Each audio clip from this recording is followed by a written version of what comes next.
Mr. Men, Little Miss, the Royal Party. Little Miss Helpful had heard it was a very special occasion.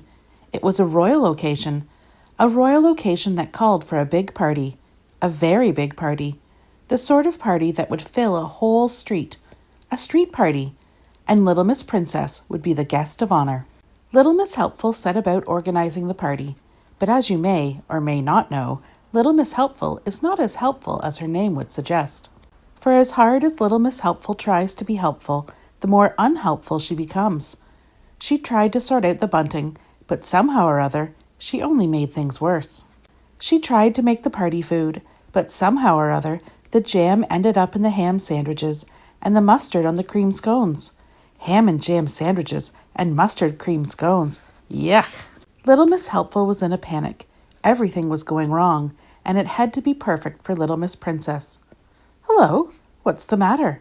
said a voice behind her. It was Little Miss Naughty. So Little Miss Helpful explained. "That's easy to solve. Just let me help you," suggested Little Miss Naughty, and she smiled. The sort of smile that you might have seen a crocodile smile. A smile that meant trouble. But it seemed to Little Miss Helpful that for once Little Miss Naughty was being very good and helpful. She arranged for Mr. Tickle to hang the bunting. She persuaded Mr. Strong to arrange the tables. She got Mr. Impossible to sort out the weather. And she drew up a plan of where everyone was going to sit. The day of the party arrived, and Little Miss Helpful was very pleased with all the work that had been done.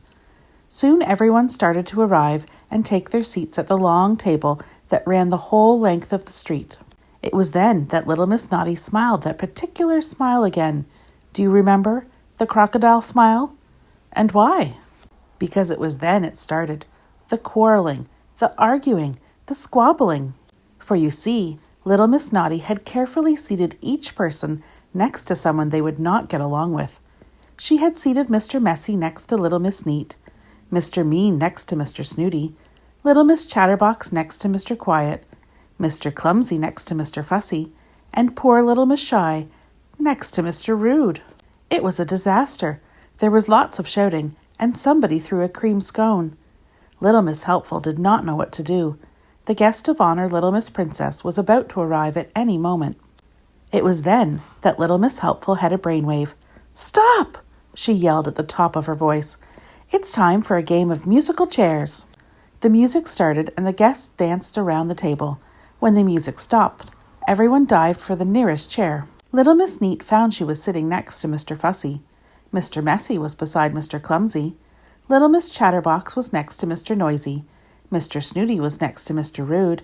And Little Miss Shy found that she was next to Mr. Quiet. Suddenly, everyone was happy.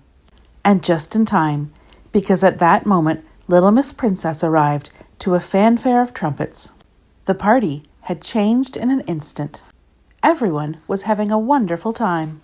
The time of their lives. Everyone, that is, except for Little Miss Naughty. Little Miss Helpful had one more job for her. The washing up.